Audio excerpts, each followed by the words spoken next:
Welcome into the RotoWire Fantasy Football Podcast. I am Nick Whalen, standing in for Jeff Erickson. He's out in Myrtle Beach on a golf trip. We wish him plenty of luck on the course these next couple of weeks, or next couple of days, excuse me.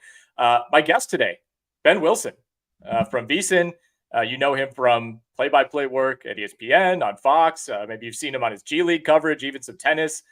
Ben, really appreciate you hopping on the pod today to talk some betting as the NFL season quickly nears. Yeah, absolutely, Nick. Absolute pleasure to be on with you. It was great to just see you and Jeff not too long ago in Vegas. So yeah, I mean we're building up. We're 10 days out from college football, and NFL's not too far behind. So yeah, this is sort of the time. I mean, markets are starting to move even for week 1 games, and it's everybody I know doing their fantasy drafts right now. So a very fun time. As always, it's a pleasure to be on.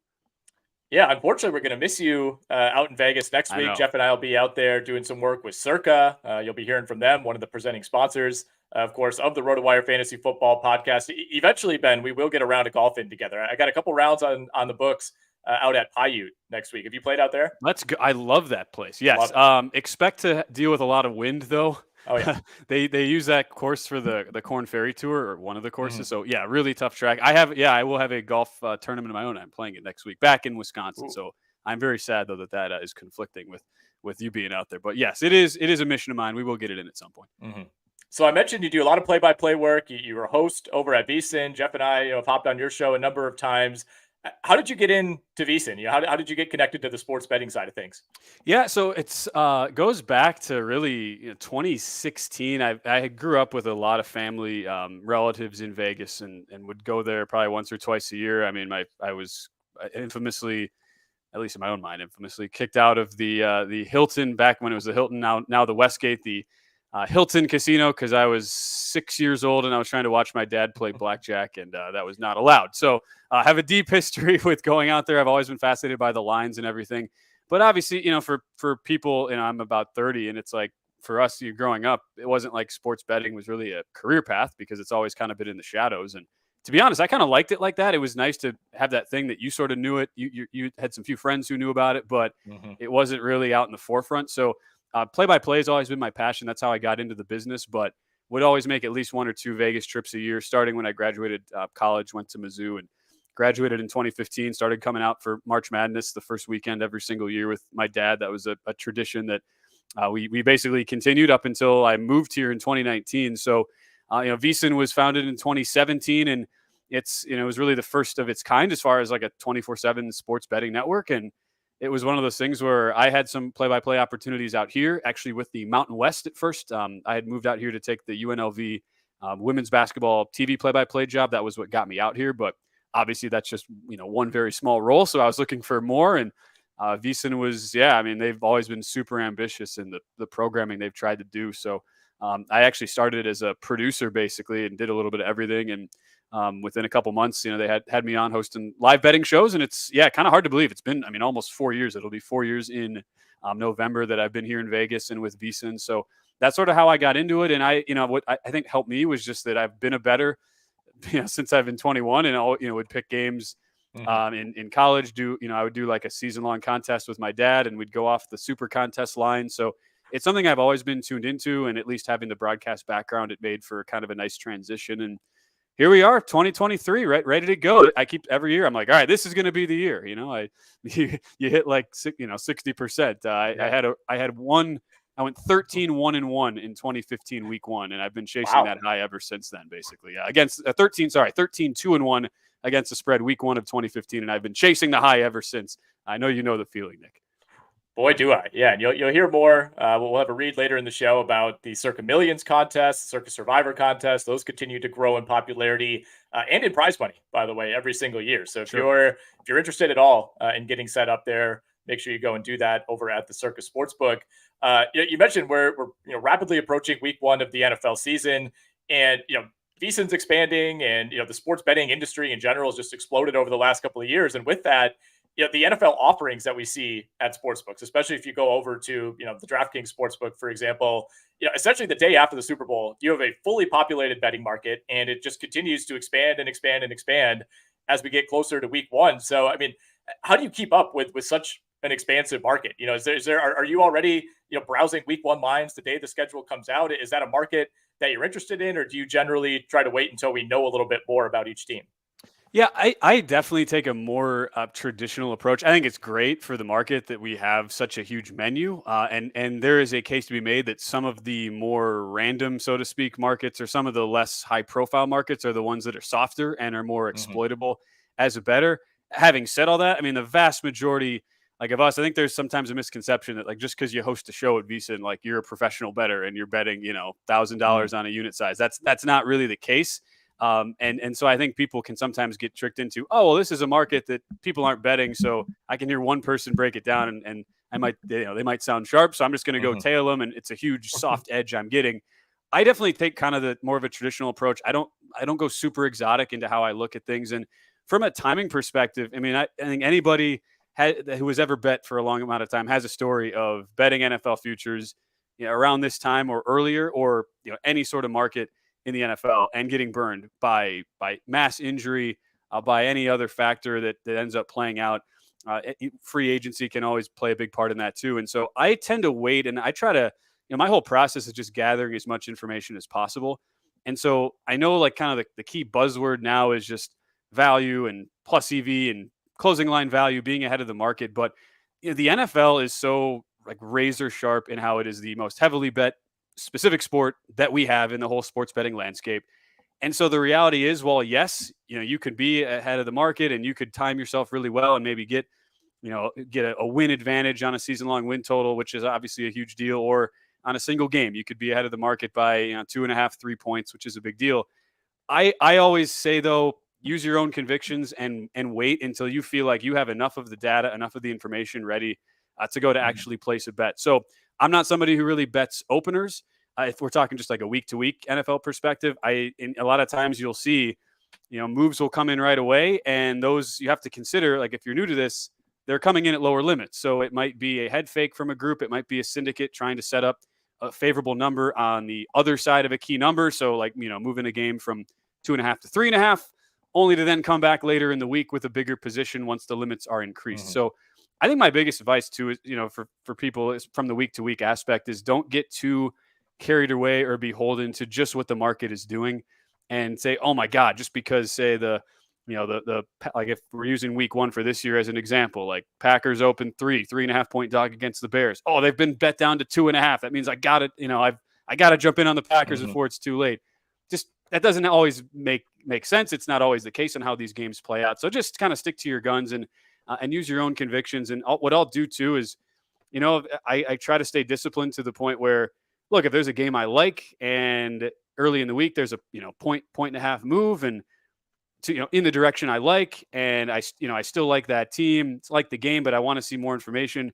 There are times where line will just move too much, and it just gets past a certain point where I go, what, that's just a pass for me, and maybe I'll tackle it in game if that team gets off to a poorer start, and vice versa. There are games that I might like a certain side and the market goes against me. I think there's sometimes a perception that we as bettors, you kind of have to panic and go, well, I must be on the wrong side if the market's moving against me, but the market doesn't always know all. And so there have definitely been times where, a super popular favorite, I kind of like the dog going in, and that favorite gets bet up further and further. And every bettor, I think you should have, buy and sell points for specific games. So that's kind of my strategy from a week to week standpoint. And I honestly don't try to tie myself to, get too loaded as far as futures, just because I've definitely felt with myself, at least over time, that the more futures you have, the more you find that just kind of in your own subconscious infiltrates your weekly betting. So if I was to, say, I have a Browns over, I'm going to go into week 1 and I'm going to go, what, I kind of like the Browns. I mean, I bet them, full season, and if I'm betting them full season, well, I must like them week 1 and I must like them week 2 and all that. You really have to take each game as its own individual entity. And so I kind of focus, as we'll talk about, like, my futures are ones where I'm looking at longer shots in division markets where I really think there's a lot of variance.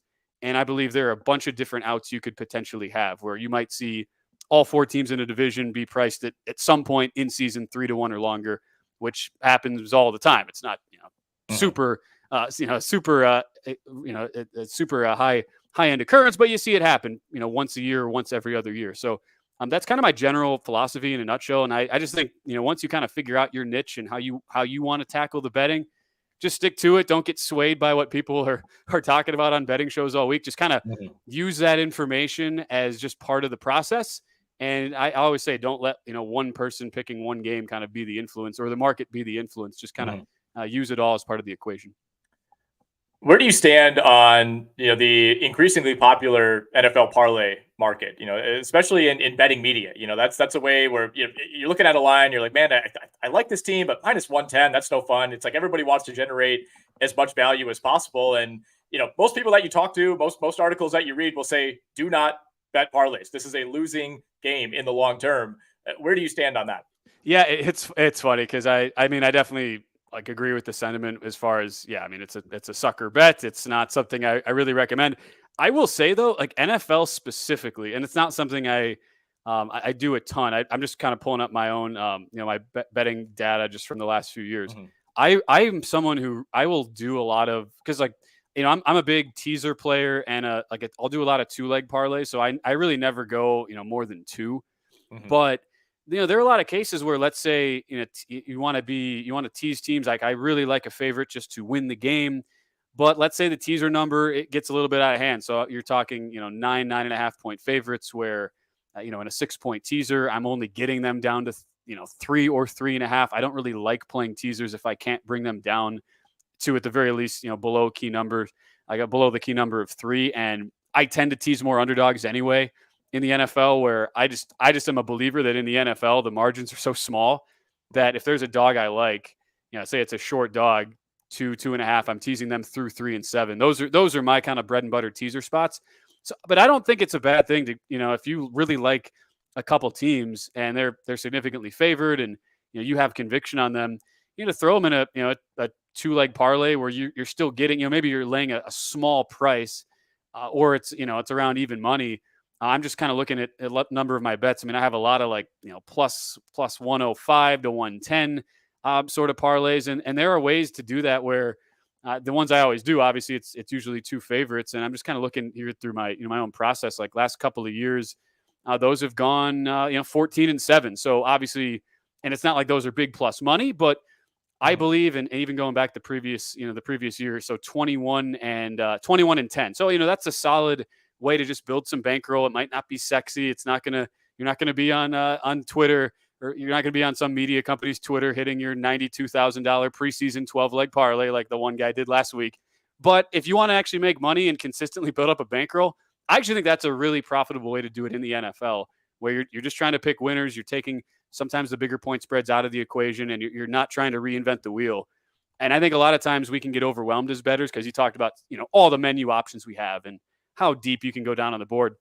Sometimes there's something to be said for just picking a winner of the game and a team you really like, and combining a couple, and you got anywhere from like a +10 to -120 range on a parlay payout, and you go from there. And I found that to be a really successful way of doing it over the years. All right, before we get into some of our favorite futures bets, we'll talk some win totals, we'll talk division winners, we'll get into awards, some of the wild card offerings you could find at various sports books. We have a couple messages from our supporting partners. Circa, get ready for more millions guaranteed. The biggest pro football contests in Vegas are back and bigger than ever, with $14 million in guaranteed prizes only at Circa Sports. Enter in Nevada, play from anywhere. There are 2 ways to win and 0 rake. Play Circa Million. Make 5 picks against the spread each week with 100% payback to players. The grand finale winner takes home $1 million. Last place takes home a $100,000 booby prize and has quarterly and full season payouts. $6 million in total prize money is guaranteed this season. You can join Circa Survivor as well. Select one team each week with no repeat selections. If the team loses or ties, the entry is eliminated. Each team can only be picked once in a season. Go 20-0 or be the last person standing to win it all. $8 million guaranteed in Circa Survivor 2023. $14 million total in guaranteed prizes between the 2 contests. Visit circasports.com for details. Rival Fantasy. If you're looking for a place to play head-to-head fantasy football games without the huge tournaments, salary caps, or complicated game types, then Rival Fantasy is where you want to play this NFL season. From a twist on a classic game with Fantasy Bingo, where players generate a lineup to complete achievements and get bingo, to head-to-head fantasy challenges, where you'll pick which of 2 players will score more fantasy points. This is the best of fantasy sports. For the 2023 NFL season, Rival Fantasy is offering new users a $200 deposit match plus a $25 first play voucher. Rival Fantasy is so confident you'll love the experience. They're giving you money to play right out of the gate. Experience the future of fantasy sports on Rival Fantasy and become a rival today. All right, we're talking with Ben Wilson from VSiN. You can also find him on ESPN and Fox and other various networks as a play-by-play man. Ben, really appreciated you, kind of give us a window into your week-to-week strategy when it comes to betting the NFL. But let's turn our attention now to the futures markets, and I want to start with some win totals. When it comes to betting these win totals, you mentioned earlier, you fall back on the data. You have certain metrics that you look at. What are those metrics? Win totals are a season-long bet in the long term, so there's a lot to consider here. Yeah, no question. So what I like to do, I mean, I basically, I'm not someone who tries to create a model with like 75 different factors. I try to simplify it, and I always say, the like any data you're pulling, it's just sort of just a place to start. It just kind of sort of gives you an idea of where where your numbers lie. And so, I'm pretty basic as far as to start a season, right? I'm taking last year's total efficiency numbers and I'm weighing that about maybe 45%. Obviously I want to, take a glimpse or, at least a little bit of, I should say it's more like 25%. I don't want to weigh it too heavily, but I also take a little bit of total schedule, like strength of schedule that you're going to see. And that kind of combines some of the rest edges, strength of schedule, as well as some of the coaching. I'll kind of compile a list from 1 to 32. And I always like looking at a bunch of different, not only my own thoughts on like the coaches 1 to 32, but just on where a bunch of different outlets that I trust kind of have those consensus rankings and all balance that together. So with the metrics I'm using, like I kind of go tried and true on like the yards per play and yards per drive, both on offense and on defense. Certainly factor in turnover margin, just because that's one of those things that, even though it is highly variant from year to year, can give you a good idea of just how opportunistic or at least efficient and smart on offense you are protecting the football. So I like using the completion percentage over expectation plus EPA per play metric for quarterbacks. Those are just two things that I like to combine, and they give you a really good idea of where a true efficiency lies in a quarterback. And then I really value, offensive line and offensive line play. I look at just, run block separation, which those are one of the Football Outsiders metrics you can find. And then pass protection, both in like the pass block win rates that ESPN publishes, and then also just the general pressure rates allowed, just to kind of give an idea of how efficient are these offensive lines really, because that is probably the hardest thing to really measure from a numbers perspective. But there are, a number of different ways you can do that. And then both run and pass EPA per play on defense. I like to divide the defenses into both their running and their passing. So outside of that, I also try to look at positional rankings across, quarterback, O-line, running back, wide receiver, tight ends, and then front seven and DBs, where you've got, 6 different categories. Try to get a 1 through 32 rating with all those. Again, based on, I'm looking at, ESPN, PFF, Sharp Football, outlets that I really respect as far as their ability to break down singular positional groups and kind of weigh all of those evenly, just to get a sense of where, of where the view is on how those positional groups all rank out. So kind of combine that all together, kind of comes up with a base power rating that again, it's not like one of those things I'm looking at as gospel, but I like to use that as a start.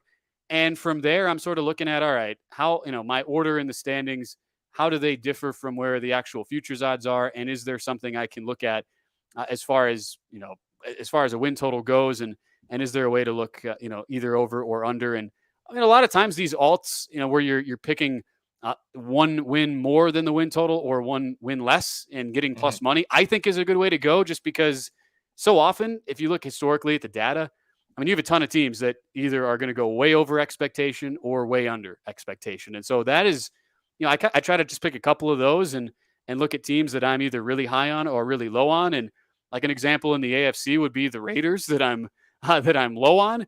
And that's one that, that has actually moved about a full win already. But, even now you can still get 6.5, 6.5 under at -130. That used to be plus money and has now shifted the other way. But, that's a team where I look at, and, not only is it, I view at least weaknesses in, 2 really important positions relative to the division in their front seven and their defensive backfield, where, I look at the rating and I go, they're probably a bottom 5 front seven and probably a bottom 3 defensive backfield.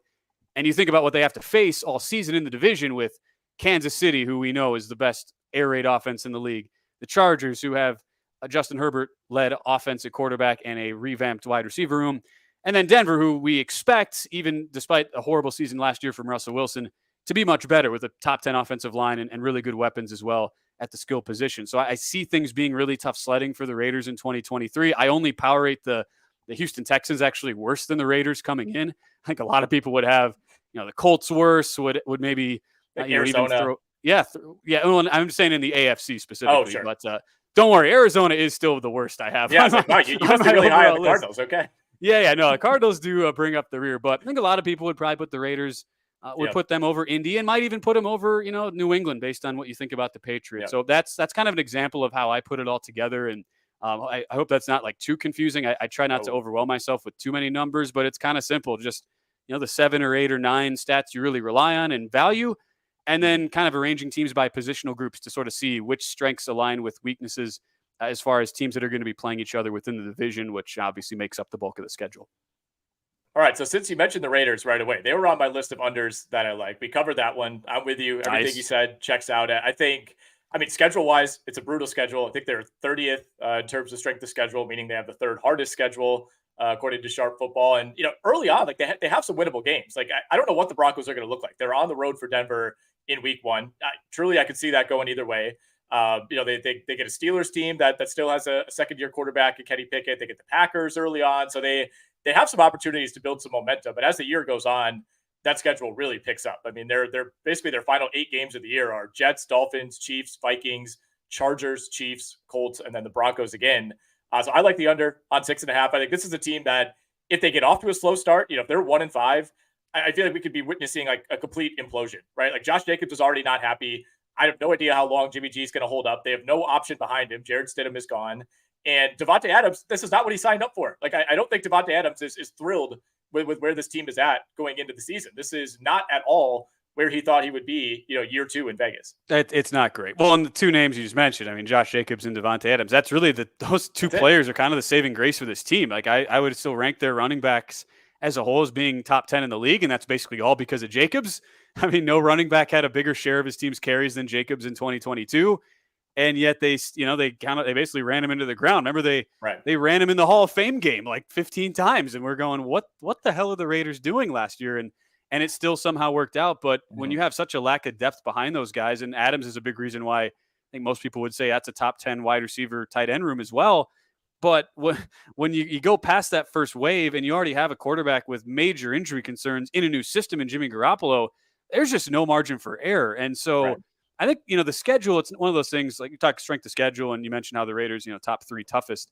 I don't think you necessarily have to look at that and go, well, just because they have a tough strength of schedule means they will suck this year. Chiefs last year, I believe, had the 4th hardest strength of schedule, and we know what happened. They end up going to the Super Bowl and had a great year.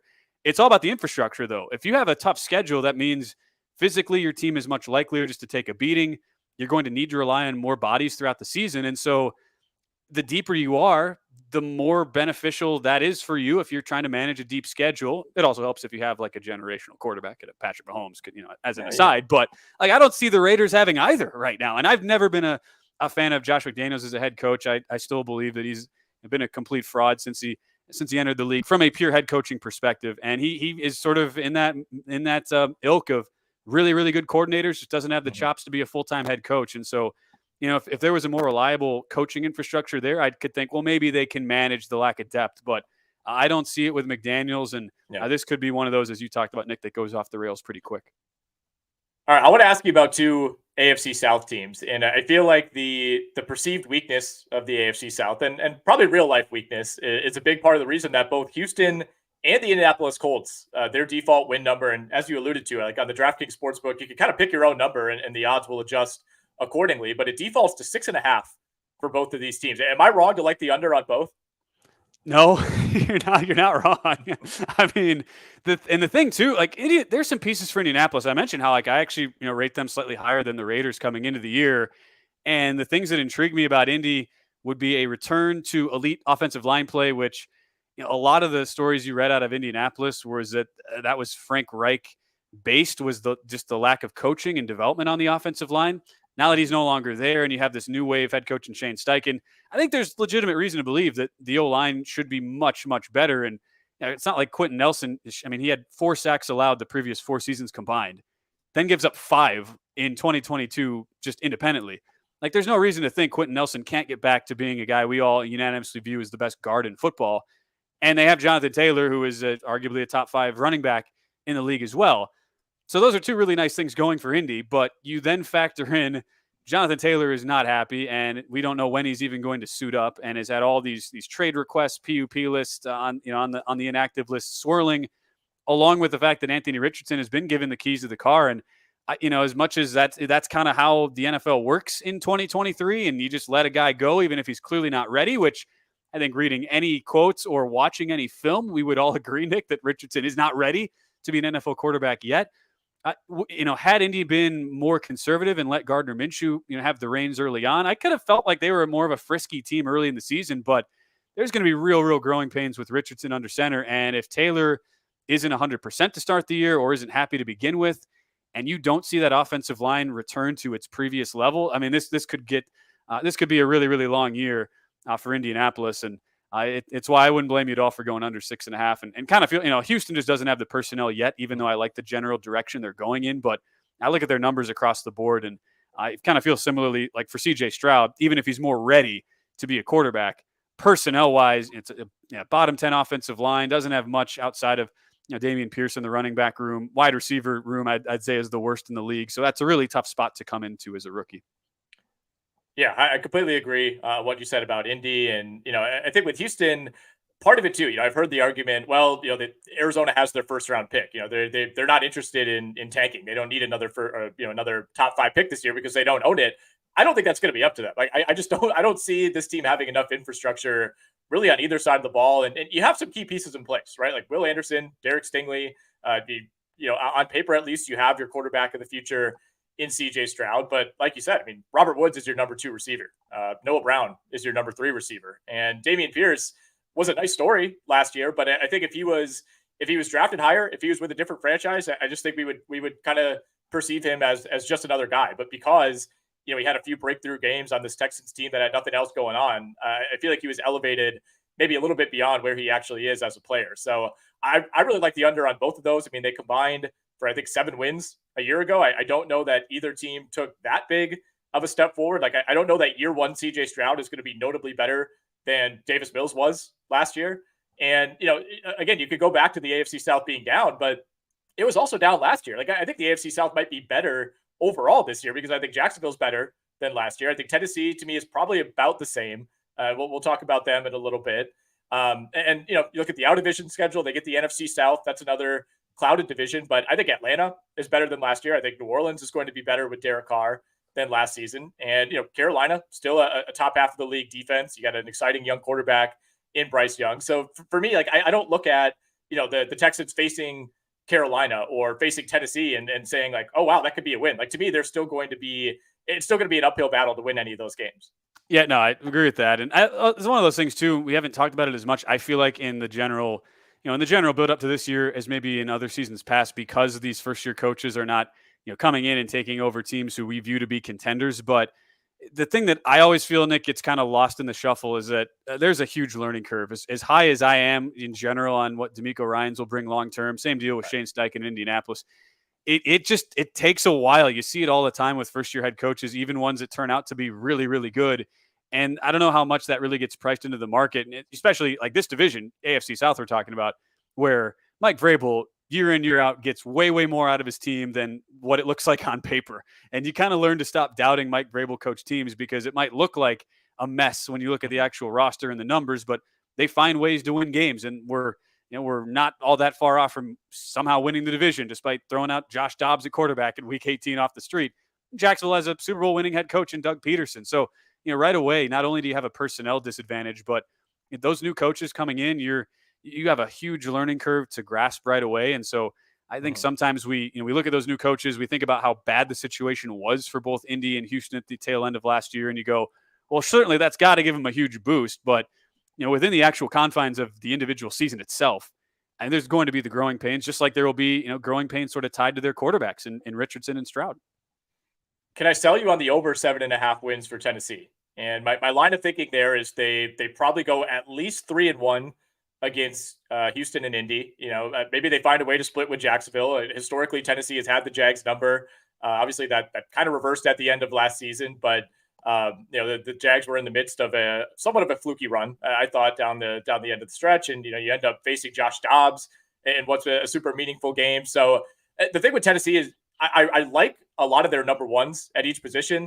I think if they run into injury trouble as they did last season, this thing could go south really quickly. But just the offensive skill group of Ryan Tannehill, maybe on his last stand in Tennessee, Derrick Henry, I'm still in on him for at least one more elite year. You bring in DeAndre Hopkins. To me, that is not a sign of a team that is looking to take a step back. You don't bring in someone like DeAndre Hopkins if you view this as a rebuild, or you view it as a year where you're transitioning to Will Levis, or you're transitioning to Malik Willis halfway through the season. And you brought up Mike Vrabel. Like, to me, Mike Vrabel is almost the new Bill Belichick in some ways, or the way that we used to think about Greg Popovich, in the NBA, where maybe Mike Tomlin's the better modern comparison, where it's just it's hard to find a certain stat that you could dig into, but it's just there's a Mike Vrabel factor with these teams that it's almost worth like an extra win or two to me when you look at these totals. So 7.5 for Tennessee, it's a good line, as all these are.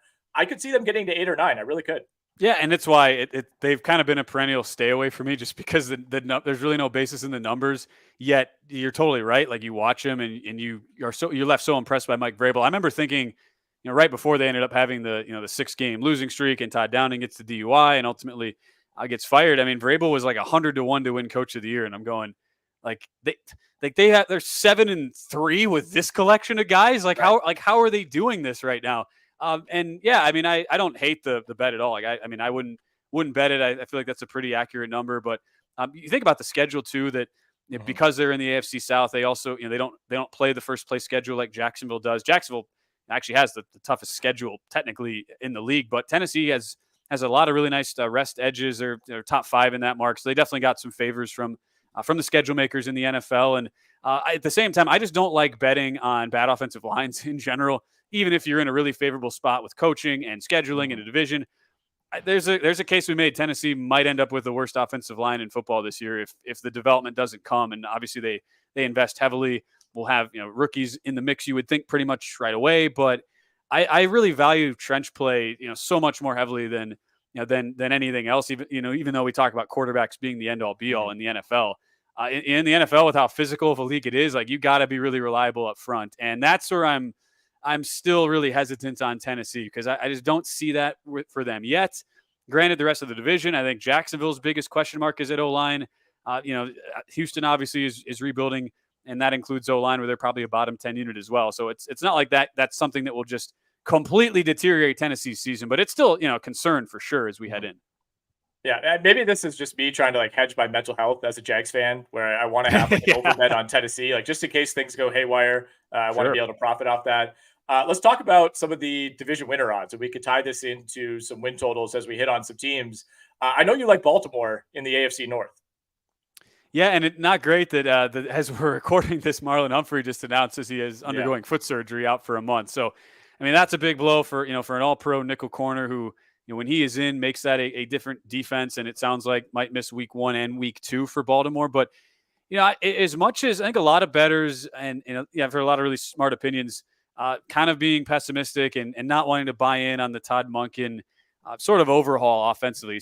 He's brought in from Georgia as the OC, and Lamar Jackson comes out and way early in OTAs and goes, I'm going to throw for 6,000 yards this year. And then you look at the paper, you look at the stats, and you're like, you've never thrown for 3,500, Lamar. So let's maybe pick a more realistic target. But for me, I think we're kind of baking in a lot from last year into this season, where we remember Baltimore last as Lamar Jackson not even on the sideline to support his team. Everyone just assumed he was gone, had all sorts of injuries. It was an offensive line that ended up getting battered with injury. The defense was really battered, especially in the secondary. And that's, I think, the one concern with Humphrey missing some time to start the year, where they finished bottom 10 and pass EPA per play a season ago. And yet, despite all that, I mean, John Harbaugh had this team playing really, really competitively down the stretch, even though they were basically a skeleton crew. I look at Harbaugh as a pretty much a consensus top 5 coach in the league. You've rebolstered your offensive line. You now have a new offense where I don't think Lamar Jackson will be in a position to take as many hits and be as freelance heavy as he was running the football. And just think about, the wide receiver room now is just so much better. And that was, I think, always the knock against Baltimore, where Lamar Jackson had to run because his wide receivers were historically among the worst, if not the worst, in all of the NFL at creating separation and getting open for him. And so you didn't really blame Jackson for trying to freelance. He understood his greatest weapon was with his legs, but I definitely believe in what Baltimore is doing. And you think about where the odds are at. I mentioned how, like, my strategy, I'm looking at teams that I'm really high on that are in divisions that are going to have high variance. And so, Baltimore, you can find it plus 235 right now to win the division. Cincinnati historically has been a team that under Zach Taylor as a head coach have really struggled in Septembers and have gotten off to slow starts.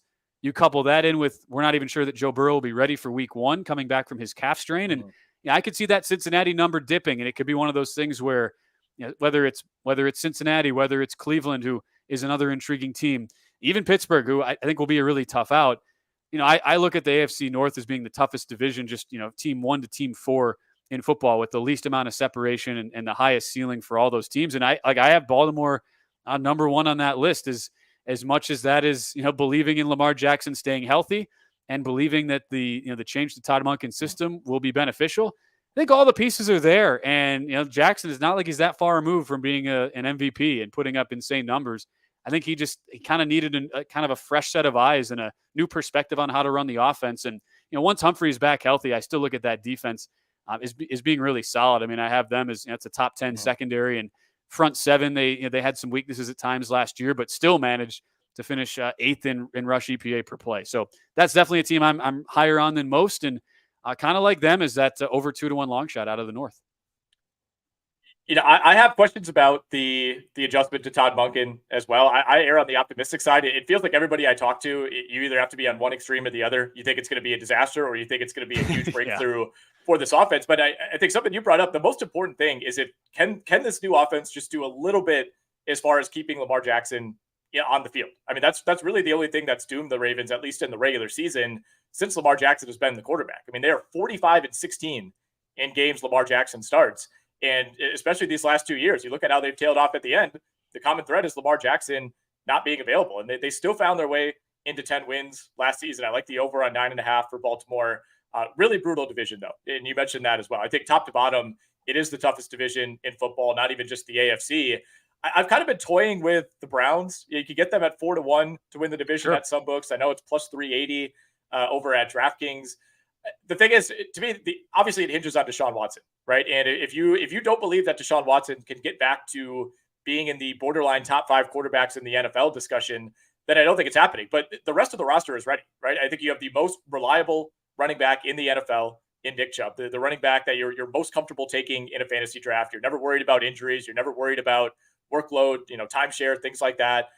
Another team that added a weapon to the receiving core in Elijah Moore. You have a tight end in David Njoku, who's incrementally improved every year, and then a defense that should be really good. But I just have trouble buying in on Watson, man. I hope, for the sake of football, the NFL is better with more elite quarterbacks, with Deshaun Watson playing the way he was during his Houston days. But I was really alarmed, really alarmed by what we saw in those final 6 games last year.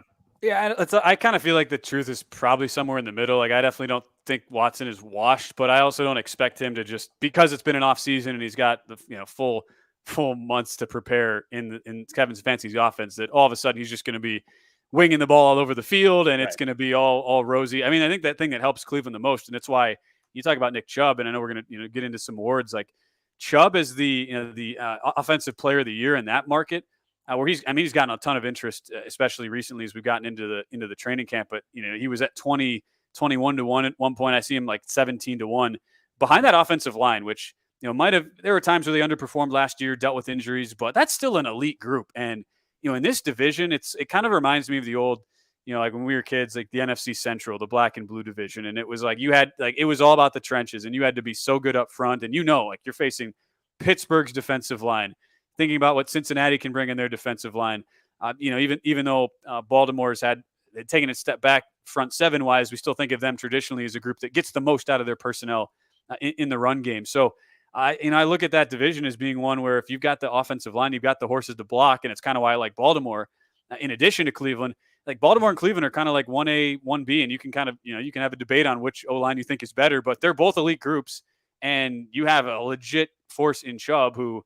now that there's no timeshare, I think the numbers are certainly going to go up with no Kareem Hunt to have to deal with. And there's really nothing to make you believe that he can't handle that workload, because he's always been the sort of guy who passes the the durability test and looks like he's certainly ready to do that. So I don't have any issue, whether it's Baltimore, whether it's Cleveland taking a stab. I know you get a little better value on Cleveland at just over 3-1.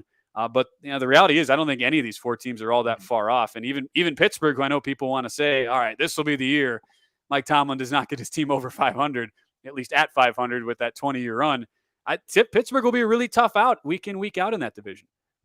All right, we'll try to go rapid fire through a few more of these. I talked about Tennessee. You can get the win total at 7.5. I'd maybe rather just bet the Titans to win the AFC South. I think if you think they can get to 8 or 9 wins, it's kind of a hedge against the Jaguars in some ways. I don't view Indy or Houston as a real threat whatsoever to actually win this division, regardless of what you think about the win totals. You can get Tennessee around plus 350 at most books to win the AFC South. So I'll put that one out there. But I want to ask you about the Chargers. Feels like every year, Ben, we go through the same song and dance. You look at the roster, you love the quarterback, you love the skill position players, Austin Eckler.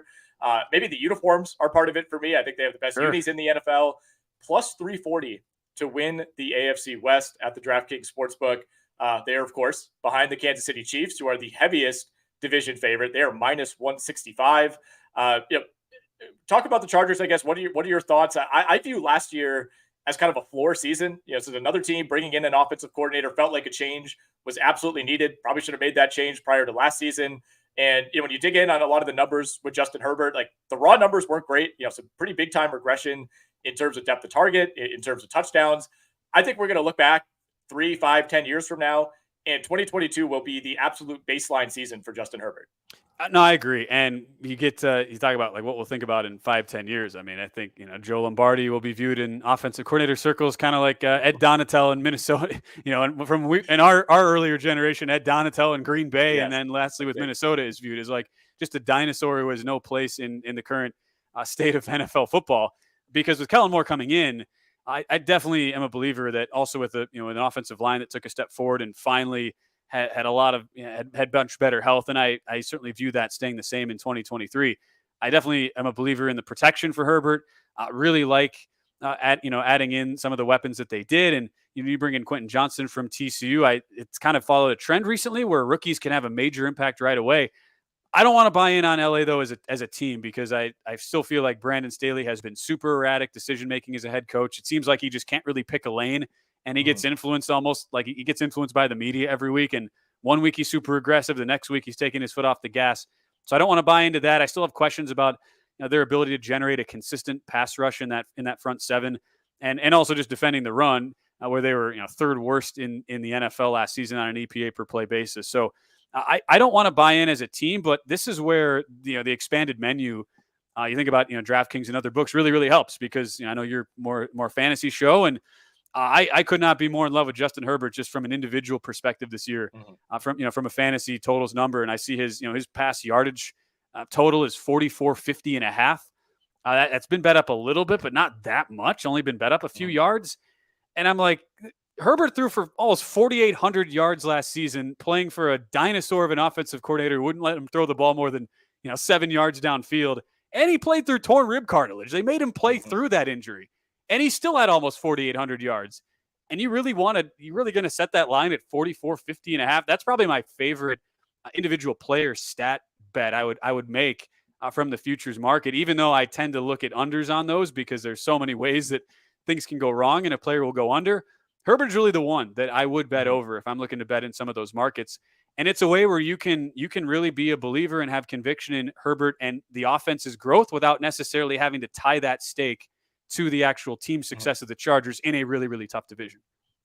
Yeah, I love Herbert at 12-1 to win MVP this year. I think especially coming off of a down season, like I don't think he regressed as a quarterback. And you point out he was playing through a rib injury for virtually the entire regular season. But I think it's going to feel like he took a major leap, because last season was a down year statistically. But of course, the Chargers can't go 9-8. You're not winning the MVP if your team is winning 9 games. And the big thing if you're betting to win that division is you need to get past the Kansas City Chiefs. And that is a tall mountain to climb, even for a team that, to me, doesn't really even have anything close to a number one wide receiver.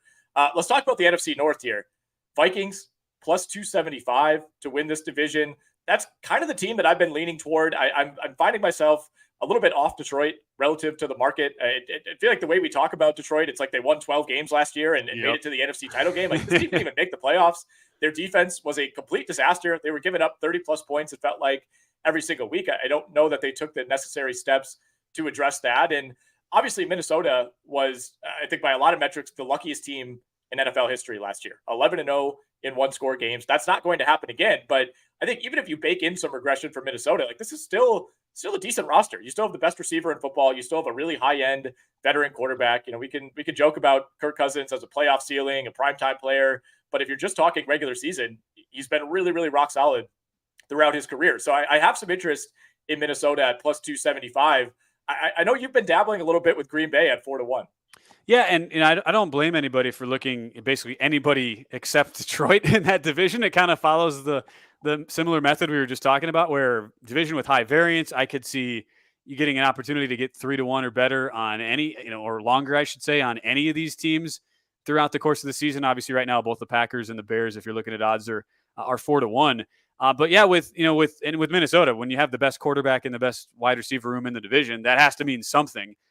My hesitation is more, as much as I believe in what Brian Flores will do for that scheme ultimately as the new defensive coordinator.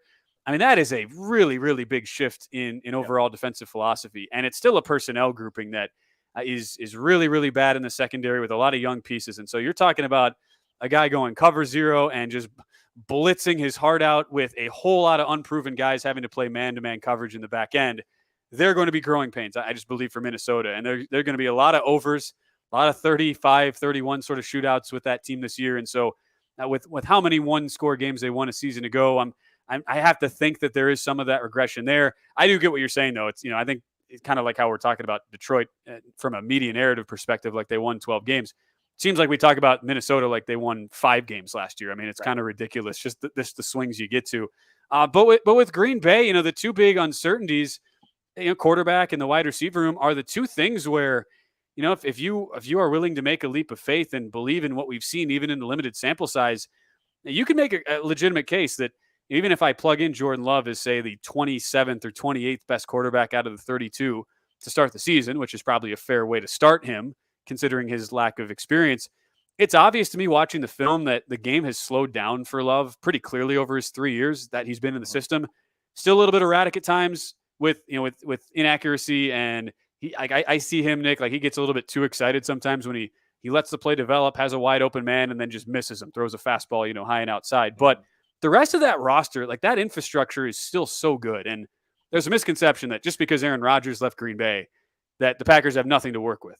I mean, they have the second best offensive line in the division behind Detroit. Detroit's strength is the O-line. Yep. Aaron Jones and A.J. Dillon are, I would argue, the third best running back room in the NFC and maybe in all of football, where you think about how dominant those guys are and how much they'll be used in the passing game as well. And a front seven and a secondary that took a big step back. I'm a little surprised that they brought back Joe Barry as DC, but that's still a really high ceiling. Yeah. That is the number one thing that worries me is I think we're going to look back after the season and say, man, they should have made that move a year earlier. That is right. That's my biggest holdup. But, having said all that, like with the personnel they have, because there's no reason the Packers should have been the 31st team in the league defending the run on the EPA per play basis last year. There just isn't. And I realized Rashawn Gary had the ACL injury. He's coming back from that this year. You still have Kenny Clark. You add Lucas Van Ness.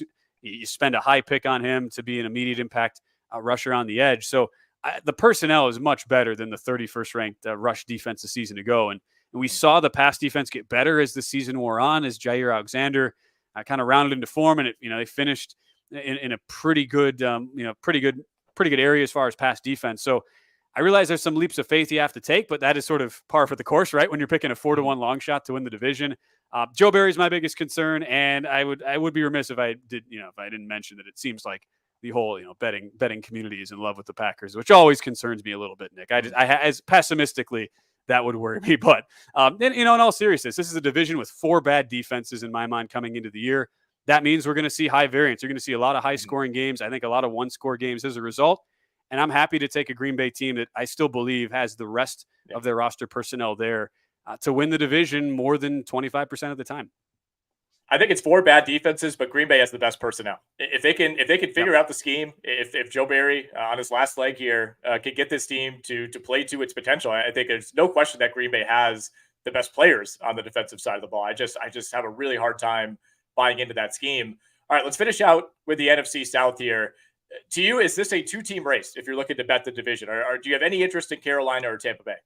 I wouldn't say it's a 2-team race. I mean, the Okay. Russell Gage injury, especially for fantasy purposes, when your only real asset as a team is in the wide receiver room, and then you lose such a reliable slot third wide receiver threat in Gage and rumored to be out for the year, and you already were really really weak at the rest of your positional spots. I mean, to me that is not to say it's a nail in the coffin for Tampa Bay season, but I expect a really tough year for Tampa this season. I give Carolina a legitimate shot. I mean, it's been a really ugly start to the preseason. That offensive line under Frank Reich has looked like the JV. I mean, against like the Jets varsity where they were just getting pancaked left and right. And so I'm not going to overreact to one preseason game. There's a lot of work for Carolina to do, but I think the case to make for Carolina, that's why I give them a legitimate puncher's chance. It seems like everybody's in love with Atlanta, and I'm not really buying it.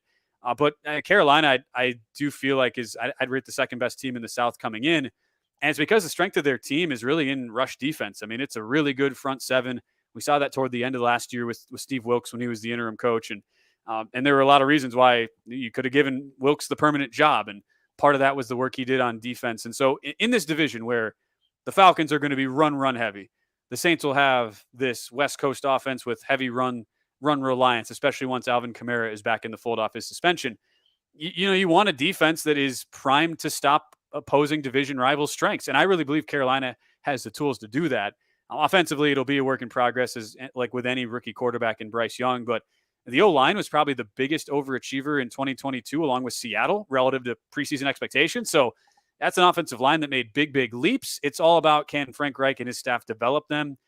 And so far, the early returns in preseason haven't been great, but we've seen teams and individuals struggle. Chase Jamar, just look no further than that guy from his rookie year with all the drops in preseason. So I'm not going to overreact. I do think Carolina will really push New Orleans, but it's a division that I don't want from a betting perspective. I'm going to stay off to start because there's a lot of different outcomes I could see happening for really those top 3 teams: Saints, Panthers, and Falcons. We'll move on to the awards betting markets in a moment, but first we have a message from our friends at Fantrax. For you fantasy football players out there, is there something you wish your fantasy league had, or features that are missing from your current leagues? Bonus scoring, custom schedules, or playoffs, deeper team settings? Well, look no further because we have you covered with our friends at Fantrax. Fantrax is the most customizable fantasy platform in the industry, offering the greatest fantasy experience for your dynasty, keeper, redraft, and best ball leagues. Create or join Fantasy Football Commissioner League. Invite your friends and dominate your draft this season. Fantrax is the top dynasty fantasy football platform in the industry. Coming from another service? Not a problem. Fantrax can easily import any of your current leagues and rosters and customize them if needed. Ever have a trade go wrong or make a mistake in dropping a player? Fantrax Commissioner tools allow you to undo any move with one simple click. Is there anything lacking in your current fantasy football league manager? Fantrax likely has it. Fantrax is running a special promotion you do not want to miss. Sign up for free at fantrax.com/RotoWire. That's Fantrax with an X.com/RotoWire.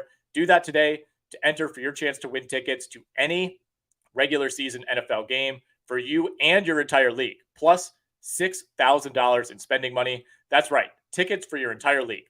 Simply create a league or bring over your existing leagues for more chances to win. Go to fantrax.com/RotoWire and sign up today. Fantrax, the home of fantasy sports. All right, we are back with Ben Wilson from VSiN.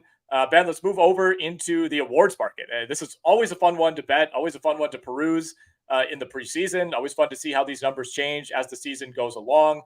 We'll start at the top with MVP.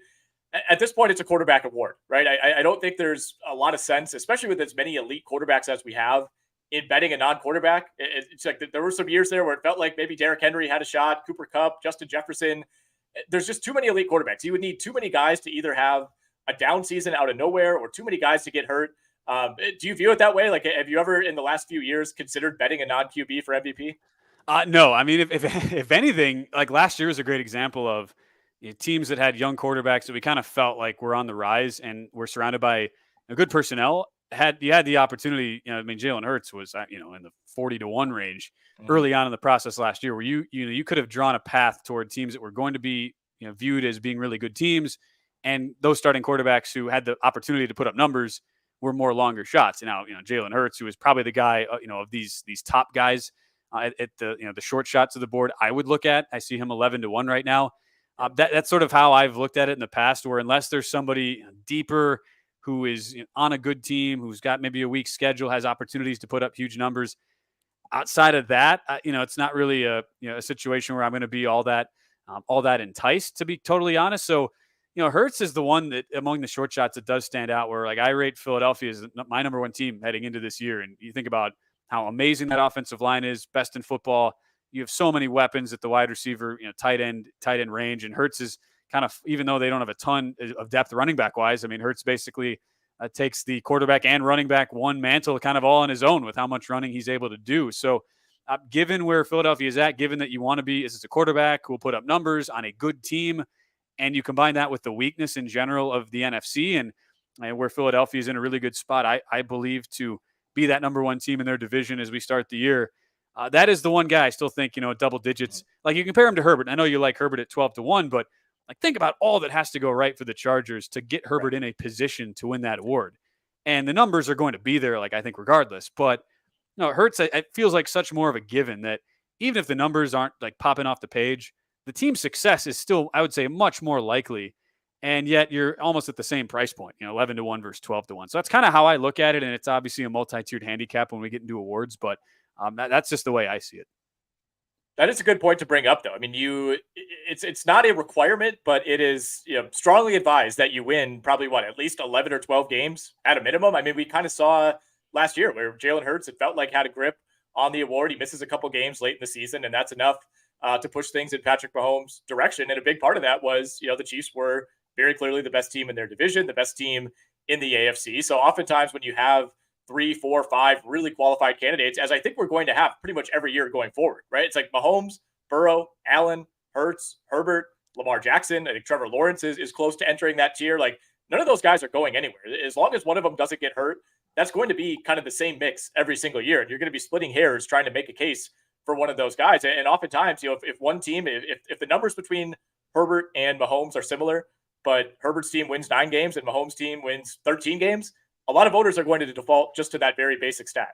Yeah, it's I think sometimes we overcomplicate the formula, but remember, these are real humans who vote on the award, and it's really, really simple. You got to be a good quarterback on a damn good team, and that's sometimes how it goes, and that's that's why like I'm not a huge MVP bettor. I more look at some of these other markets that I think, especially like if we look at the rookie of the year markets, it's sort of just tied to draft position a lot of times, where you and I both know that's not at all an indicator of future success. And like the greatest example of that this year is Jalen Carter, who's the second favorite for defensive rookie of the year at 7-1. And I mean, anybody who watched college football would say Jalen Carter was a better defensive player than Will Anderson at Alabama.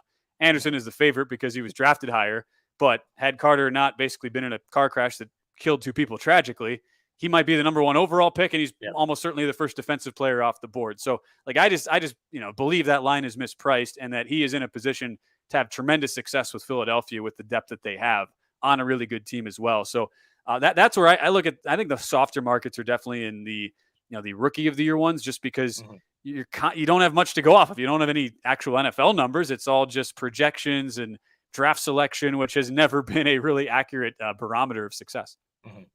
I think draft position gives you like incumbent status, right? I think you kind of get a leg up on the rest of the field early in the season. Like that will buoy your case oftentimes, but by the time you hit midseason, it doesn't matter. At that point, it's just who's playing the best, who's putting up the best numbers. So I think you're right to not get sucked into just looking at draft position, just looking at how these odds open up. With that said, Bijan Robinson plus 275. We have a running back going in the top 10 to the most run heavy team in the NFL last season. It's pretty easy to see the case here if Bijan Robinson stays healthy, but not a lot of value there. I mean, close to 3-1, that's fine. It's not a bad bet by any means, but if you're looking for a slightly longer shot, and I'm not asking you to make the case for, why Deuce Vaughn at 100-1 is the pick here, but are you interested in Jahmyr Gibbs at 10-1 or JSN 14-1, Jordan Addison 17-1? It's been over the last couple decades here, a pretty even split between quarterbacks, running backs, and wide receivers winning Offensive Player of the Year. We have never had a tight end win this award, by the way. So we're no luck for Sam Laporta at 60 to 1. If you want to bet Dalton Kincaid, I would maybe think twice about that. Yeah, I mean, I know fantasy wise, I mean, Laporta's getting a ton of buzz and has had Right. a good camp, and it sounds like he's going to be in the mix for Detroit, but maybe not in this market. I've done this historically where, I think also too, given the number of options, like if you're going to bet one of the longer shots, you should automatically back that up with a season long, receiving yardage or whatever, rushing yardage. Yep. Prop bet to support that, because like a great example was 2 years ago, I want to say, looking at Philadelphia and Devontae Smith, and I thought he was a great pick. It was 35 to 1, I think, to be Offensive Rookie of the Year, and I mean you could tell from week one the guy had it and never really sniffed actually winning the award, but he had a great season, went over all his prop numbers. If you're just betting these on their own, you're probably looking at a losing ticket. But Quentin Johnston, kind of going back to the Chargers theme, like I really like how he is going to fit in the mix with the Chargers, and he's 22 to 1.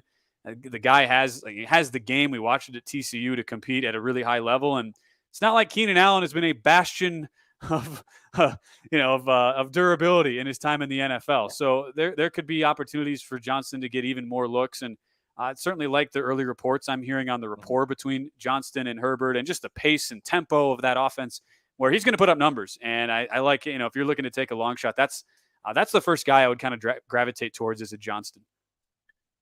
You said it exactly, and Mike Williams is not exactly a bastion of health either. I mean, I think there's a real path to Quentin Johnston spending probably half of his rookie year as a number one receiver, if you're talking missed games between Keenan Allen and Mike Williams. And if I'm somebody that believes Justin Herbert could throw 40 to 45 touchdowns this year, then maybe there's a world in which 6 to 8 of those end up in the hands of Quentin Johnston. So yeah, you kind of have to craft a narrative when you're betting Offensive Rookie of the Year, unless you're making the case for a quarterback. But again, it's not like MVP. You have to actually do something as a rookie quarterback to win this award. You don't just get it by default.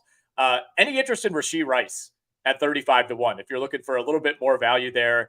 And the thought for me is, Kansas City has 4 or 5 guys who could eventually emerge as the number one receiver. Why not Rashee Rice?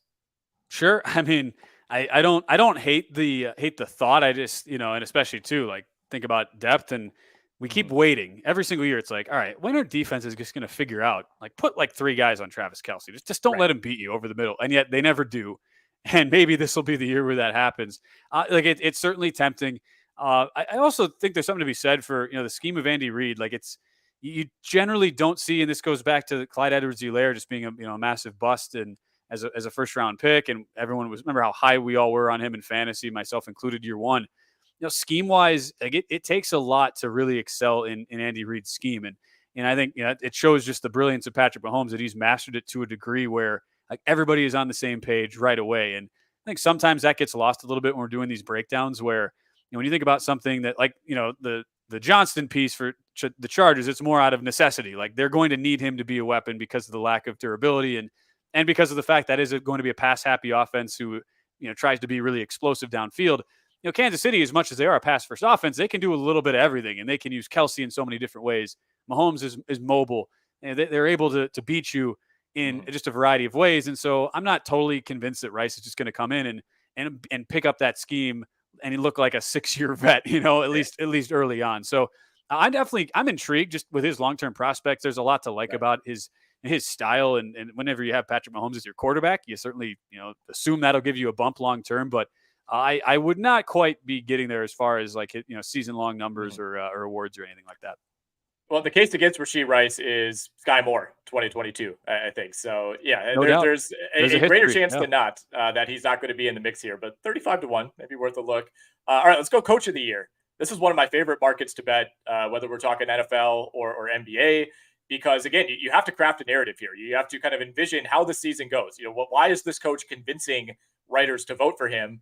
And, I think another important point, as you alluded to with some of these, awards bets is, if you like I do, Mike Tomlin, for example, at 22 to 1 to win Coach of the Year, that probably requires the Steelers to win at least 9 or 10 games, if not more. So go ahead and back that up by betting that Steelers win total, maybe bet them to win the division, something along those lines. But where do you come in on Coach of the Year? Do you have a favorite? We're seeing Dan Campbell at plus 850 and Sean Payton at 9-1 as our two short shots. Yeah, it's not going to be either of those, Nick. I don't like either of those. Sean Payton at 9-1 is insane. That does not make any sense. The one that I just didn't understand the number. If we're looking down the board, and there's it's not like you have to paint a super in-depth picture and create all these webs of outcomes that have to happen for this coach to win. But Mike McCarthy is 40-1. Not that I'm a fan of his in-game coaching style or his adjustments, but he's 40-1. He's literally tied for third last on the odds board with he's in the Andy Reid, Sean McDermott ilk, and where those guys are so long priced because the teams are so good, it would take almost an undefeated season for them to even be in the conversation. But Dallas is second fiddle to Philadelphia right now and the perception is it's by a pretty wide margin. Dallas positionally, they stack up really, really well. Really good offensive line. It was huge to get Zach Martin to end his holdout. I've certainly always been high on Dak Prescott as a quarterback, even though he gets a lot of flack for some of the had a high interception rate a season ago, and I still believe with the wide receiver room they have, that's a top 10 unit. It's a ferocious pass rush, really, really good lockdown secondary. The pieces are there. It's all about management. And I think, too, the narrative that now that Kellen Moore is out of Dallas and Mike McCarthy is taking on play calling, not that I imagine that's just going to reinvent the wheel and set this offense off, but the perception, I think, Nick, will be there that if Dallas is able to get over the hump, if they beat Philadelphia, who have been the hot team, who have just been – I look at them as the number one team in football entering this year. If that happens, and if Dallas wins the division, even though they won double-digit games a season ago, but if they win the division and the offensive production is better and more efficient than it was under Kellen Moore when he was the play caller, I certainly think at the number, Mike McCarthy will be in the discussion at 40-1 when you consider that Dallas just to win the division. It's not like that crazy. I mean, I think the last time I was looking at it, Dallas was just pulling up my numbers here. Yeah, plus 190. So you're talking about something that if it happens, he'll automatically be in the discussion. And there is a way, way too big gap between the plus 190 and 40-1 if you're tying those two results together.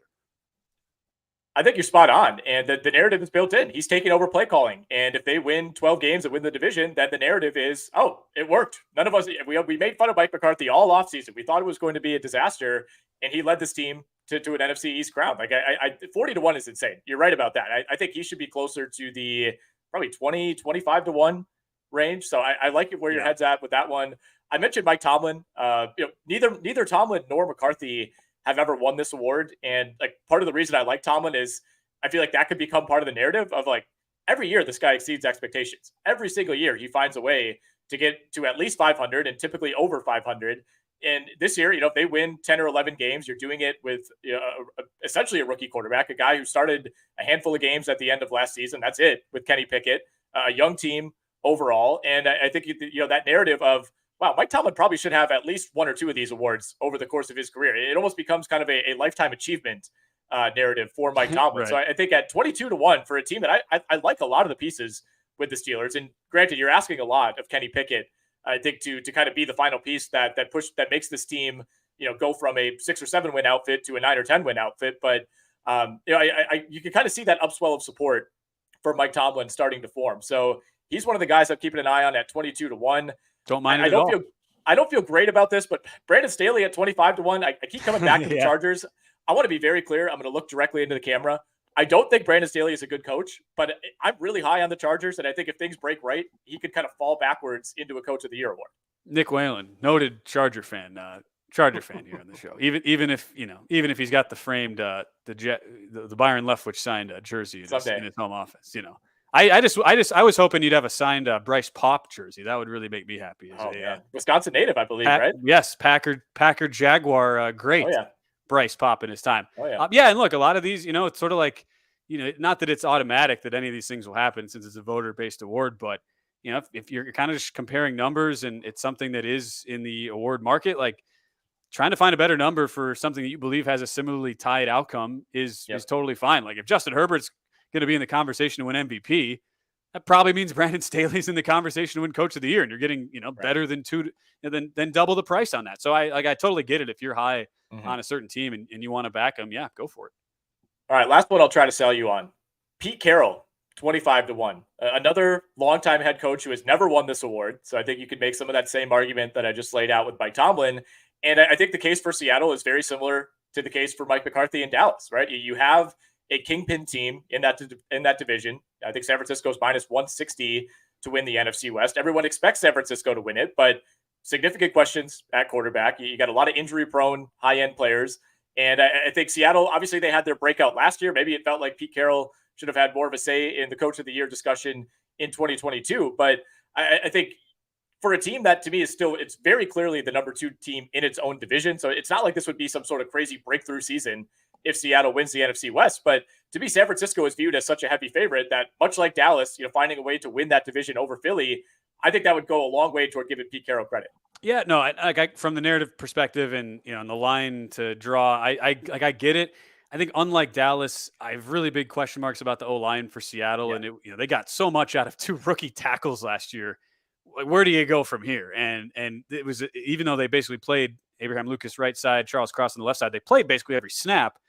But there were certainly signs that maybe that was a little bit fluky, and it still was. They were only 27th in run blocking.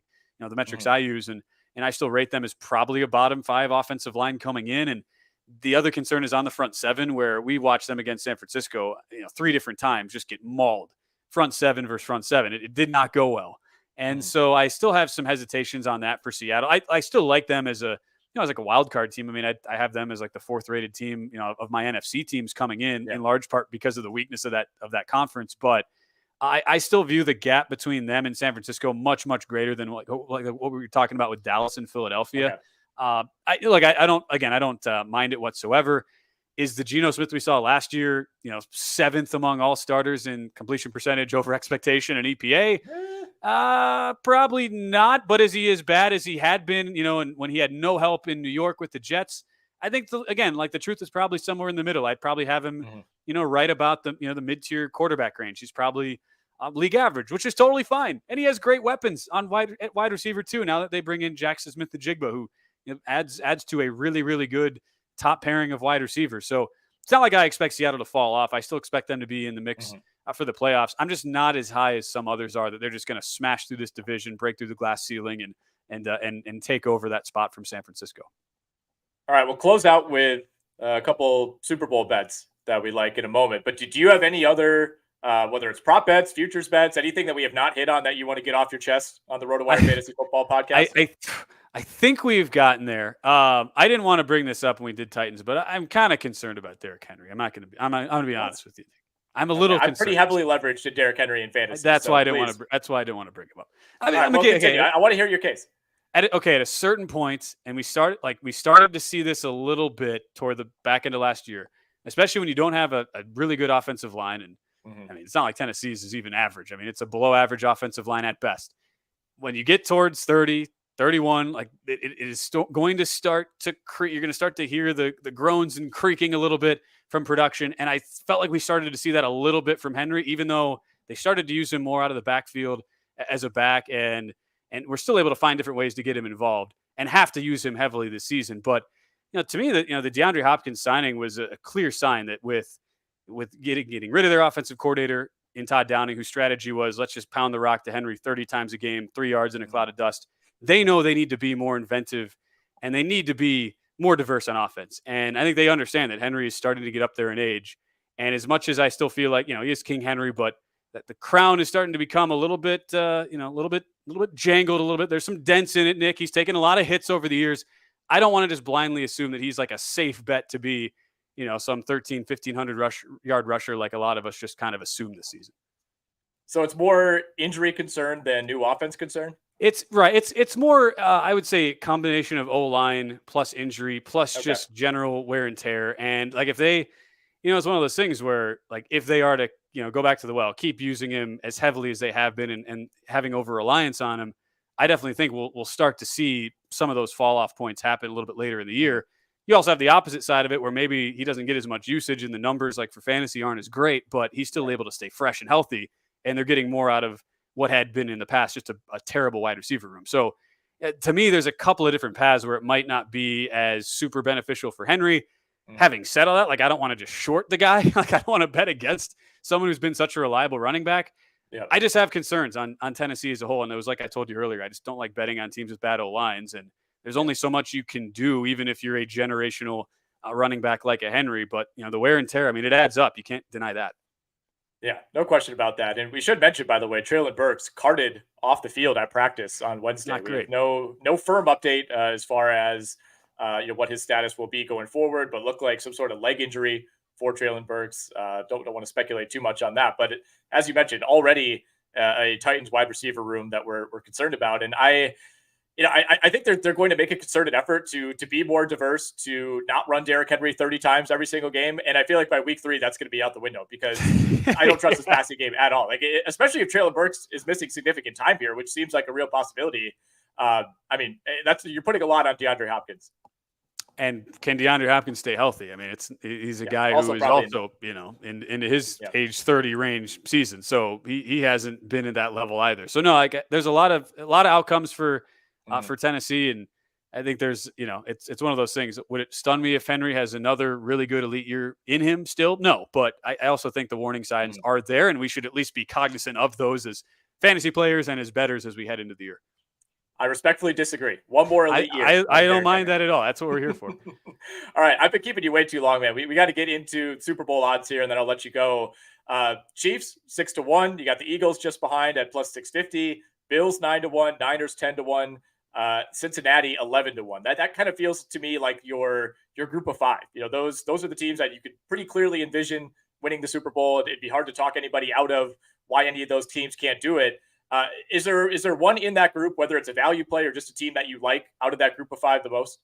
Yeah, so Philadelphia to me is number 1 in my ratings, and I have San Francisco right there. It's almost more like 1A, 1B. I'm so high on the I looked really stupid last year in the NFC Championship game because I was all over the Niners every which way you could possibly bet them, and then Brock Purdy just gets destroyed on the first drive, and they didn't have a quarterback, and it all went south. But I still love where San Francisco is at with outside of the offensive line, which still has some concerns. I want to see how Kyle Shanahan develops that unit after they had a couple of guys leave in the offseason. But you can't argue with a running back room led by Christian McCaffrey, best in the NFL, wide receiver, tight end grouping. When you think about all the weapons they have, that's one of the 5 best in the league. A front 7 that's absolutely ferocious, probably the best in football, I would say, by a pretty good margin. And a secondary that might be considered the weak link, but that's all relative. It's still a really, really good secondary. If they're able to manage the schedule where they have like 3 or 4 different weeks where their opponents are coming off a bye, which is not great just from the long term. And historically, that's been a franchise under Kyle Shanahan as a coach where they've had really, really bad injury luck. And I'm not going to go out on a limb and say, I just suddenly believe that changes in 2023. But so much of our focus, I feel like, has been on Brock Purdy and his lack of experience as a quarterback when the reality is they just need somebody who's competent, who knows how to run the system. And Purdy, to me, fits that bill to a T. And so the numbers are outstanding on San Francisco. I don't expect that to change in 2023. And so that's like sort of the best of the rest grouping. You're getting them at 10-1. I still, even if Seattle has an amazing season and San Francisco is a wild card, there's no scenario I see where San Francisco is not in the postseason. And it would really surprise me if they didn't win that division and didn't have at least one home playoff game, if not 2. So at 10-1, that is one I still believe that at the number, you're not having to pay too big of a tax on to invest. There is somewhat of a vengeance factor, I think, for San Francisco as well. I mean, they certainly believe that they were the better team and didn't really have a fair chance to beat the Philadelphia Eagles. And, I think the jury still has to be out on Brock Purdy. I don't know how you could definitively say that he's going to step back in and play like he did and lead this team to wins like he did last season. But you also have, if something happens to Brock Purdy, you have a relatively high-end backup in Sam Darnold and somebody I think we feel better about, getting his career on path in San Francisco than some of the other previous stops. So I think they're a team that's prepared, I think, to weather the injuries. They've done it the last few years. I mean, when you lose multiple quarterbacks, before the NFC title game and then one in the NFC title game, that's probably too much to overcome. But I think over the course of the season, they have enough depth, especially on this offense, that if and when those injuries come, I don't see them, completely stumbling to the point where they're on the fringe of the playoffs. And then at that point, it just becomes, are you healthy at the right time? As I try to find value, Ben, if you're betting the Super Bowl, obviously I'm leaning toward the AFC, right? There's so many more teams I love in that second tier in the AFC, whether it's Baltimore, whether it's the Jets. I continue to try to talk myself into the Jags at 30-1, but it's such a warpath through the AFC. It's like, I would love to bet the Jags at 30-1, but then I look and say, okay, are they going to get by, let's say it's Cincinnati in a wild card round? And then you got to play Buffalo, and then you got to play KC. Like, I just don't think I don't think it's realistic for some of these teams with some higher levels of variance. I think Miami is probably in that category as well. You're just asking too much. You're asking for too many unlikely events in a row to even get to the Super Bowl, let alone then beat a team like Philly or San Francisco to win the game. So I feel like there's a little more value in trying to find an NFC team you can bet other than Philly and San Francisco. And, to me, the obvious one has to be Dallas at 14-1. For some people, you're looking for more value. I'm out on Detroit at 22-1. But after that, I mean, you're getting into Seattle, New Orleans, 30-1. Like, is there a line you draw where you say, okay, a team below this level in the odds, I just don't see it happening? Yeah, no, I think that's a good breakdown. I mean, I feel like we've done this whole show. You're kind of obligated, Nick, to have a Charger Super Bowl ticket. I mean, just pure. I think I'll put one in next week when we're out there. I feel like you're doing the listeners a disservice if you don't actually. Yeah. You kind of have to. I'm sorry, I don't make the rules. That's just how it goes. Yeah, for NFC, like the Saints, there's a case to be made.